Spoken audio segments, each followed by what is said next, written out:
Senhores, eu tenho o prazer de estar aqui no Congresso da SOCERJ 2019 e vamos conversar com o Dr. Ricardo Murilli, que é da Universidade do Estado do Rio de Janeiro, né? Aqui nesse congresso está sendo lançado o manual de práticas clínicas em insuficiência cardíaca e vamos falar um pouquinho sobre o manejo da insuficiência cardíaca com fração de ejeção preservada. Dr. Ricardo Murilli, antes de mais nada, muito obrigado por conversar conosco.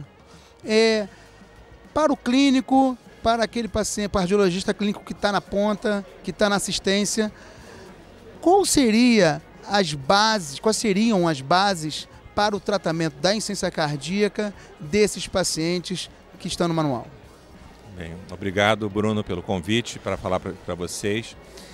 Eu acho que o mais importante em relação à base da terapia é usar a terapia tríplice de redução de morbimortalidade, que é a utilização dos inibidores da ECA, ou os BRAs, se o doente for intolerante, os beta-bloqueadores e a espironolactona.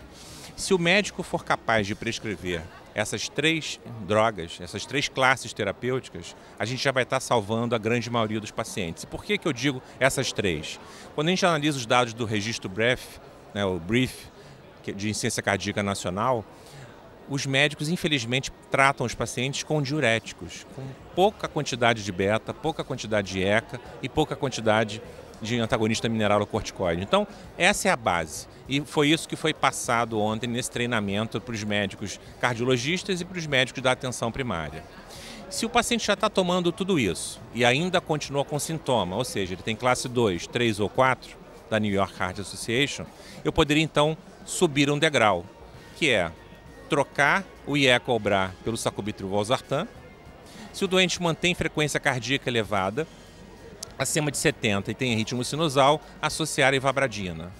E se além disso tudo ele ainda tiver com sintoma e espaço de pressão arterial e for da raça negra ou tiver alguma descendência, a associação de nitrato hidralazina.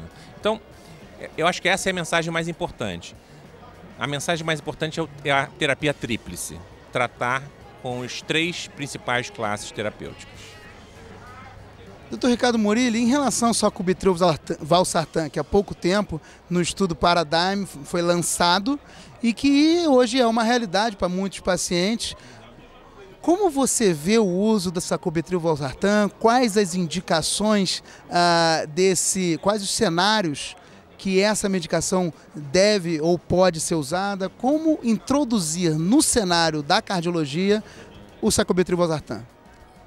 Bem, o sacubitril/valsartan no estudo Paradigm ele foi testado em pacientes que já vinham em uso de IECA ou BRA e permaneciam com sintoma, classe 2, 3 ou 4. Mas no Paradigm a grande maioria, mais de 70%, eram classe funcional 2, o restante em classe funcional 3 e uma parcela mínima de classe funcional 4. Então o modelo é classe 2 e 3. Se o paciente está em classe 2 e 3 já está tomando o IECA com o beta, com a espironolactona, e continua sintomática, aí eu migraria então para o sacubitril/valsartan. Quando você faz isso, você consegue que o doente reduza os desfechos clínicos, seja de morbidade e seja de mortalidade. E com um destaque que a droga tem um efeito em morte súbita, coisa que a gente só tinha antes com os beta-bloqueadores e algumas informações com a espironolactona. Então, o mecanismo de ação para redução de morte súbita com sacubitril não é um mecanismo conhecido, mas é um dado adicional bastante relevante. Agora, doutor Murilli, a gente falou do que já está estabelecido, nós falamos do presente com o sacubitril/valsartan e eu queria falar um pouquinho do futuro, né? Várias são as drogas que estão sendo testadas para a insuficiência cardíaca e a gente está muito ansioso para novos resultados. O que o cardiologista, o clínico, pode esperar nos próximos anos que estão sendo testados atualmente na seara da insuficiência cardíaca?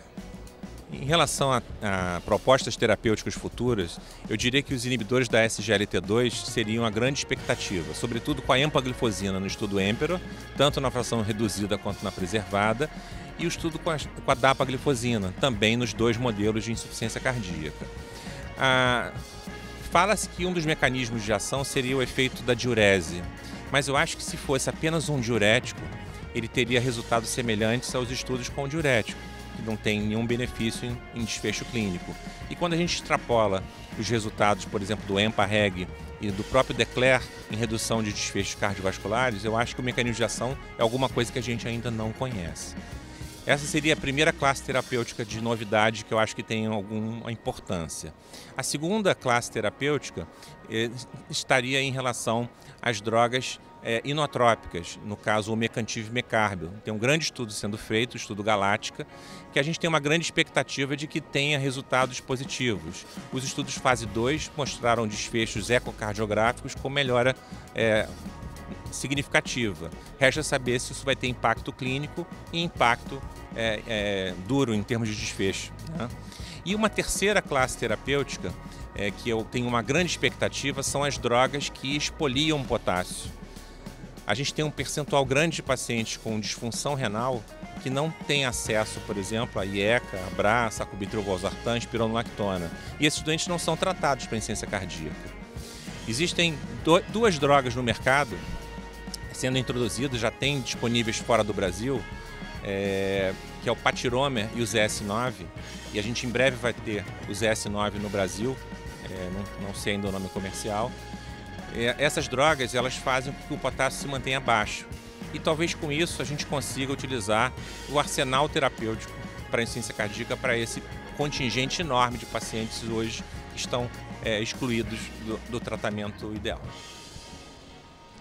Dr. Ricardo Murillo, eu gostaria de agradecer muito. Nós estamos ansiosos para esses novos estudos e agradecidos por esse conhecimento compartilhado conosco aqui na Socerge, e parabéns pelo manual que foi lançado hoje. Um forte abraço. Obrigado. Obrigado a todos. Um abraço.